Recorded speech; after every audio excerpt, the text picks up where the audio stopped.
गलवान में सीमा पर हिंसक झड़प होती है। बिहार रेजिमेंट के जवान भारत माता की शान में अपने प्राण न्यौछावर कर देते हैं। बिहार की जनता उम्मीद करती है कि चीन के खिलाफ अब भी अगर कोई रणनीति बनाई जाएगी तो बिहार को भी उसमें जरूर शामिल किया जाएगा, उनसे पूछा जाएगा। लेकिन प्रधानमंत्री की सर्वदलीय बैठक में उसी बिहार के चुने हुए नेताओं को नहीं बुलाया जाता है।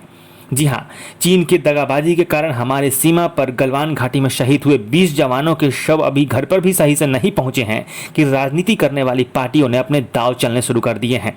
प्रधानमंत्री के साथ आज चीन सीमा विवाद पर आगे की रणनीति तय करने के लिए एक सर्वदलीय बैठक बुलाई गई है, जिसमें बिहार के ही प्रमुख पार्टी और विपक्ष को नहीं पूछा गया है।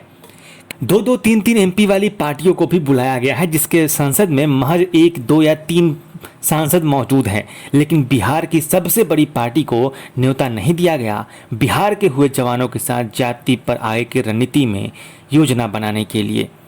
बिहार इस अपमान को मोदी भक्ति में भूल जाएगा या फिर राज्य के साथ हुए भेदभाव को याद रखते हुए एकजुट रहेगा, ये तो देखने वाली बात होगी। लेकिन ये बात तो है कि केंद्र ने बिहार को हल्का सही तमाचा मारा है।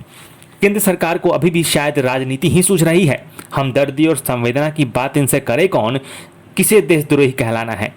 चीन के साथ हुए हिंसक झड़प में 5 जवान बिहार के शहीद हुए हैं, जिसमें बिहटा, भोजपुर, वैशाली, समस्तीपुर और सहरसा के जवान शामिल हैं।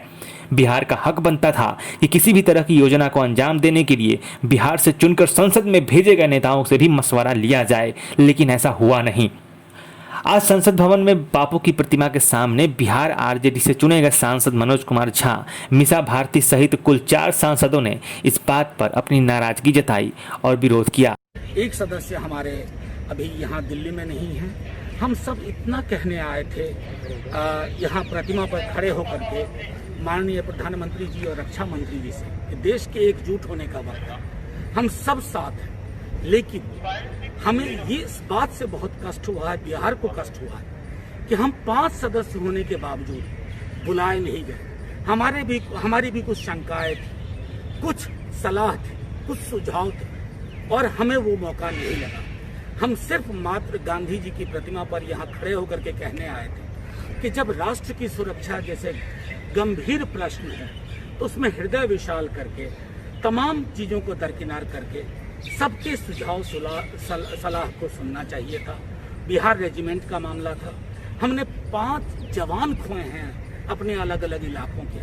हमारे भी मन में कई सवाल थे, कई संदेश थे, कई सुझाव थे। हम और कुछ नहीं चाहते, कोई राजनीति का वक्त नहीं, सिर्फ प्रधानमंत्री जी को कहना चाहते हैं आगे जब सर्वदलीय बैठक हो इन चीजों का ध्यान रखा जाए।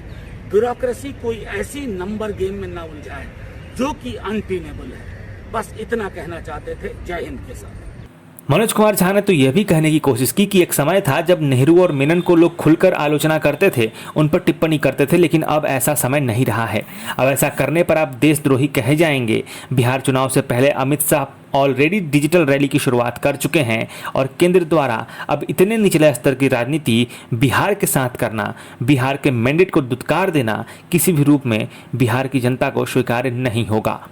एक नारा लगा करता था, घर का दुश्मन घर में बैठा, बाहर भेजे फौज, नेहरू मेनन घर में बैठे मना रहे हैं मौज। प्रधानमंत्री जी सोच के देखिए कि लोकतंत्र कहाँ पहुँच गया।